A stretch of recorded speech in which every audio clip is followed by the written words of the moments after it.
Hello, beautiful tribe, and welcome to another Bedroom Guru with me, Nikki Allen.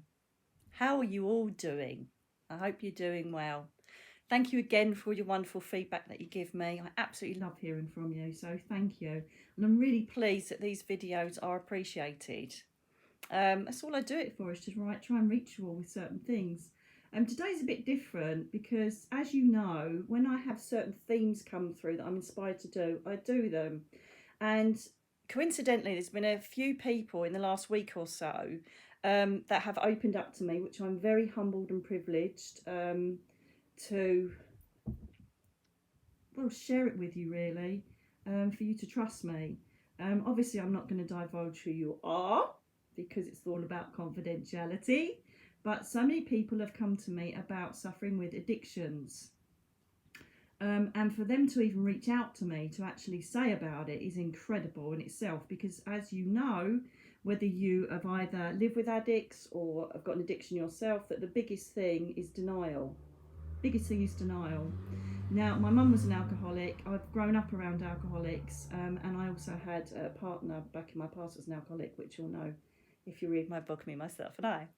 And so I'm pretty much well versed on it. It runs in my family, and I've been surrounded by it most of my time. In fact, I was going to become an addiction counsellor after I got retired from the police service, but the spirit world had other ideas. And so people are asking about, how they can deal with it spiritually. Spiritually, we kind of got it on the nose. With all of the videos that I give you in respect of mindfulness, self-discipline, self-love, la-di-da-di-da. But we need to look at the physical elements of what you need to do on a material side if you feel you've got an addiction.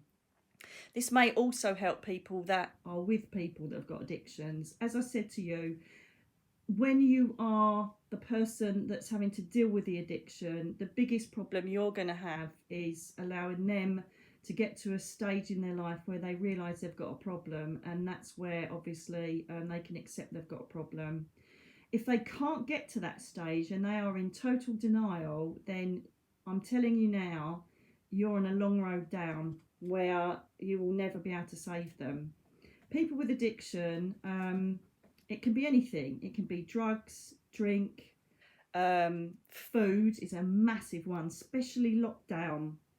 I noticed I got a lot of messages about eating during lockdown, because you're faced with your demons. You don't want to deal with them, so you comfort eat. We all comfort eat. Let's face it. We all have a treat, don't we? And we literally tell ourselves, a certain ice cream or a bit of cake is a treat. It isn't really. It's just a bit of sugary crap that helps us release some endorphins really quickly on a sugar high. So what we need to do is look at the source of what is creating that addiction.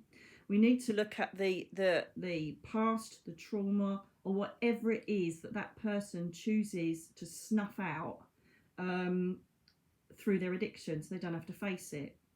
We also know scientifically that it is a disease. There are people that are born with, and this is why we have like alcoholics or drug addicts in a family, because obviously they're born with this lack of endorphin release and dopamine release, and so they need something else to buzz it up. And incredibly, when they did studies on this, they found, and obviously gamblers as well, they found that if someone drank, they got drunk really quickly if they're an addict.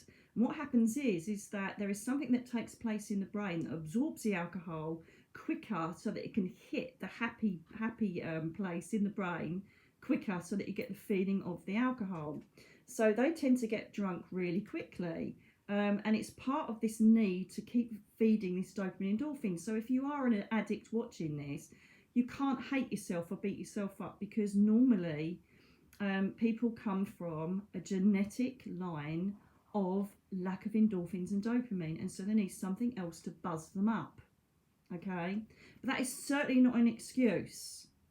It's certainly not an excuse. Like, my partner, his mum was an alcoholic as well, and it used to be, oh well, I can't help it because I've got a condition. Yeah, that's all well and good, so go and deal with it. If you've got any other condition, you go and get medication for it, don't you? Or you find ways to deal with it holistically. So this is no different.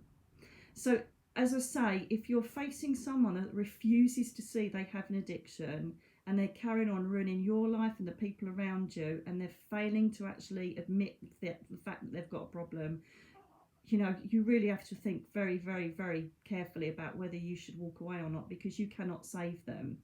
I honestly thought that, you know, situations and the love that person had for you would stop them, but it doesn't. I thought I could help save them. You can't. And as an empath also, you'd always, always, always draw alcoholics or addiction problems around with you. Always. You're always going to be attracted on the universal level. You're attracted to people that need help and that you feel like you can help them. You can't, unless they actually admit it and start taking steps to go towards dealing with it. It's not going to happen. Okay, so it's up to you. I could be saying this now and someone's sitting there putting up with, you know, someone's got a drug problem or overeating or whatever, and it might make them think, you know, you're right, I can't do anything. They've got to want to save themselves. They've got to want to go into recovery themselves, and it's a very long, arduous, difficult journey. So that's for the people that are with addicts, people that have got addictions. The times that when I started doing placements and I started taking people to AA meetings when I was doing my counselling, and they would sit there, and you know that they recognise themselves in other people that were talking in the meetings, and they'd just be sitting there going, "That's not me. Oh God, that poor person." You're like, "Oh hell yes, it is." It's an absolute horror of a thing to have addiction, because especially people that overeat or have bulimia, have eating disorders, because you've got to eat, haven't you? So it's a really, really exceptionally difficult problem for a person that's got issues with eating, to obviously deal with their inside mental issues. So eating is a nasty one. Also drinking, you know, socially it's acceptable. It's all on the telly. Have a nice prosecco, have a nice gin and tonic. And so they don't see that it's someone jacking up in an alley, you know, shooting up with heroin. So they don't see it as an addiction. Also, you get the people in denial that say, well, you know, I can go for a week without drinking, it doesn't bother me. Yeah, you can all hold your breath. Mine held his breath for a year before he started going back into it again. It's not about when you drink, like some people. The other one used to be, the people who used to counsel was, well, I don't have a drink first thing in the morning. They are working alcoholics. They're functioning alcoholics. But the first thing they'll do as soon as they walk through the door after being at work will be the click of a can or the opening of a bottle of wine. I need it to relax. I need it to sleep. No, you don't. It's a stimulant at the end of the day. You'll pass out and then you'll wake up 3 o'clock in the morning. So it's not about when or how you drink or how much you drink. It's if it's manageable, if your life is manageable. If you are getting people telling you you've got a problem, then it's because you have. Get people intervening, you know, these family interventions they say about, then you most probably have. And let's face it, all addicts know deep down inside that they've got a problem, especially if they're hiding it, or, you know, they bring a Coke can out. I've seen it all.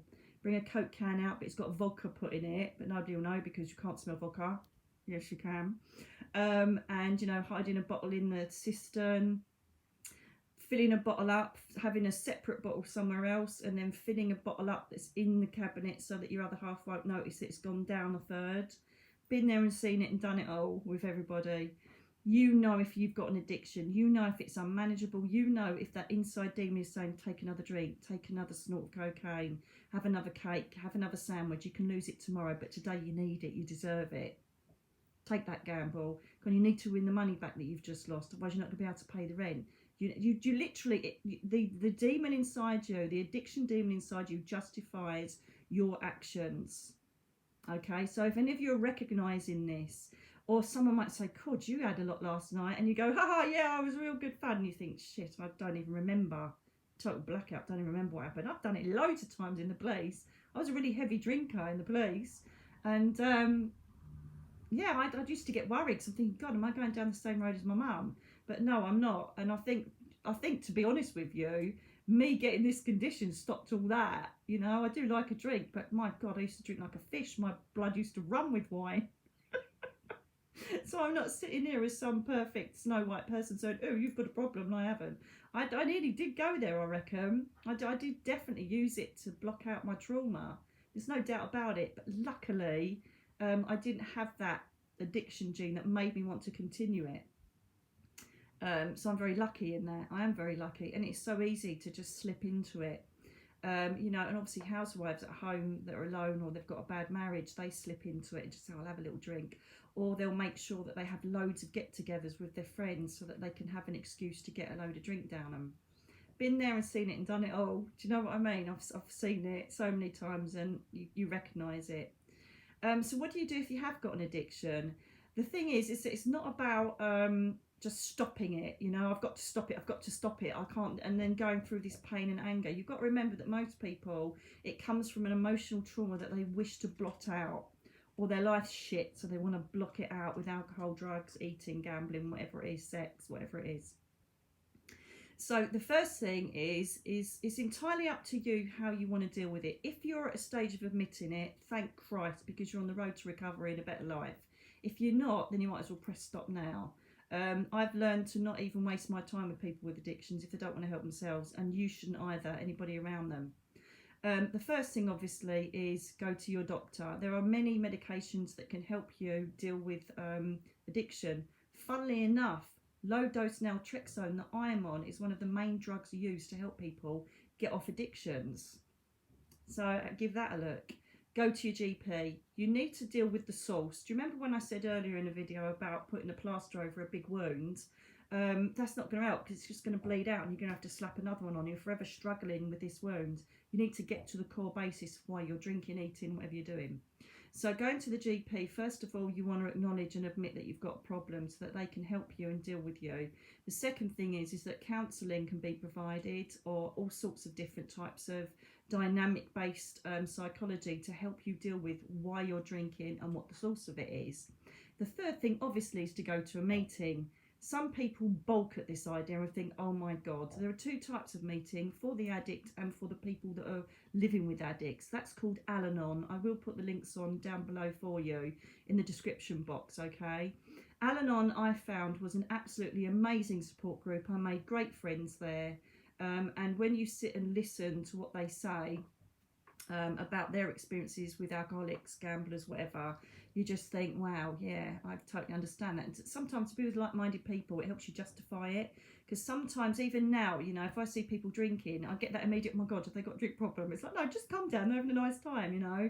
Because I just can't stand addicts around me anymore. I just don't want it in my life anymore. And so Al-Anon is great for people living with people with addictions. It's normally predominantly alcoholics and drugs, but then of course it's any addiction that's affecting your life. You know, it's like gambling. Money is a necessity in the material world. It's gone. What are you going to do, you know? So those support groups are really good. For the addict, you just got to grow a pair of balls or grow a big pair of boobs. I don't know. Pair of boobs for women. Take a breath and think, okay, I need to change my life because it's unmanageable. I know I've got a problem. I haven't admitted it to my family, but I need help about this.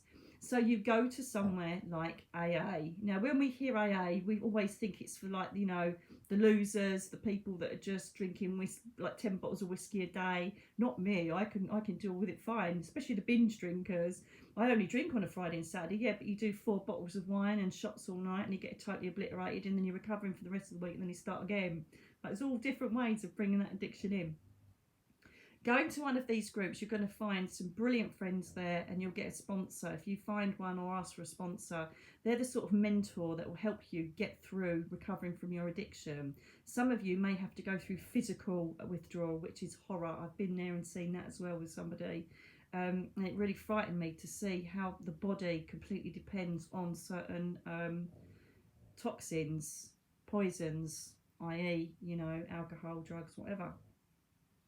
Also, there is, I think it's called OA, I could be wrong, Overeating Anonymous, which is an eating disorder support group as well. As I say, I will put them all down here. Forgive me if I've got that wrong, but that's just sprung to mind about the eating one. And literally, you know, when you go in there, nobody's going to judge you because they've all been there. They're either recovering, or some of them are still using or still in their addiction, and they're just trying to, you know, get it all out. When you go into a group, there's normally coffees and biscuits and lovely people about, and you sit in the meeting and you don't have to say a word. You can sit there for a year and not say a word. But lots of people like to share, so they spend time sharing what they're issue is, or how it's impacting their life, or they share inspirational stories of recovery. And when you're in there, as I say, you don't have to say anything if you don't want to, but the more you share, the more you're going to get towards your recovery journey.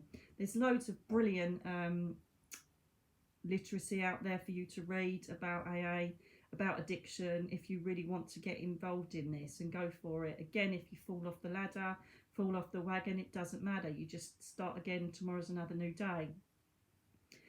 So basically, I could go on and on about this because I've got so much knowledge of it.